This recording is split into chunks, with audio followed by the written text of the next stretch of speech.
Pilot itu ternyata tertidur di ketinggian 10.000 meter. Dan ketika dia sadar, jalur penerbangan sudah menyimpang jauh sekali. Sementara bahan bakar sudah hampir habis. Kapten tidak berani memberitahu dua anggota tim di belakangnya, yang sebenarnya menyembunyikannya untuk memberikan mereka harapan untuk bertahan hidup. Memikirkan hal ini, Kapten segera menyesuaikan arah penerbangan, lalu menghubungi menara kontrol untuk meminta pertolongan. Namun tidak disangka suara yang didengarnya adalah suara orang Jepang. Beberapa orang ketakutan, dan segera memutuskan kontak, lalu segera beralih menggunakan kode Morse untuk mengirimkan sinyal darurat, tetapi tidak mendapat tanggapan sama sekali. Sementara itu, bahan bakar pesawat sudah hampir habis, dan di bawah hanyalah Samudra Pasifik yang tak berujung.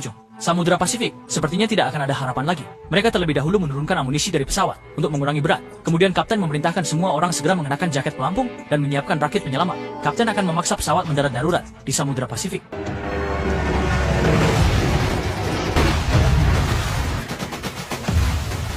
Kapten terlebih dulu keluar dari pesawat, dengan cepat berdiri di sayap, membuka katup penyelamat. Namun, yang tidak mereka duga, kecepatan tenggelamnya pesawat sangat cepat. Lebih buruk lagi, sabuk pengaman rekan tim di tengah terjepit. Dan sebelum rekan itu sempat berteriak minta tolong, pesawat sudah tenggelam ke Samudra Pasifik.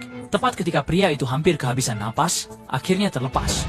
Pada saat ini, rakit penyelamat terbalik oleh Kapten.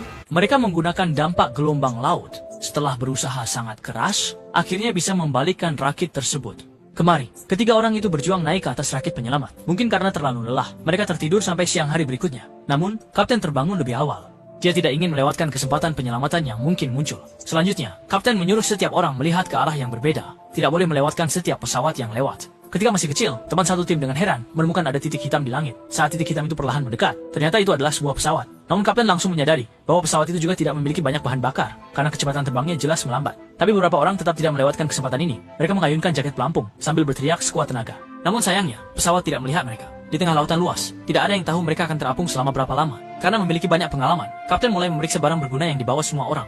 1 botol darurat, 2 magasin, 1 pistol, 1 pisau buah, dan ada 1 tali nilon di atas rakit penyelamat. Barang-barang lainnya terlihat seolah tidak banyak berguna. Begitulah, waktu berlalu hingga hari kedua, 3 orang yang kelaparan seharian semalam itu jelas lebih lelah dibandingkan kemarin. Dan mereka masih belum mendapatkan pertolongan. Jika terus begini, 3 orang ini pasti mati. Anda pasti belum pernah melihat cara memancing seperti ini. Pria tersebut pertama-tama mengambil pegas dari cangkang telur dan membentuknya menjadi kail, menggunakan tali sepatu sebagai tali pancing, merobek sepotong kain merah sebagai umpan, lalu melemparkannya ke laut. Tak lama kemudian, benar-benar ada ikan tak dikenal yang tertarik. Namun, ikan itu tampaknya lebih lapar dari mereka, langsung memutus tali pancing. Begitulah, tanpa makan dan minum, mereka mengapung di laut hingga hari kelima. Kulit mereka terbakar matahari, dan saat ini sudah kelelahan, haus, dan lapar. Teman satu tim bahkan mengangkat air laut untuk diminum karena haus. Lalu Kapten segera menghentikannya. Ketika beberapa dari mereka mulai putus asa, tiba-tiba ada teriakan aneh yang hampir menakuti teman satu tim.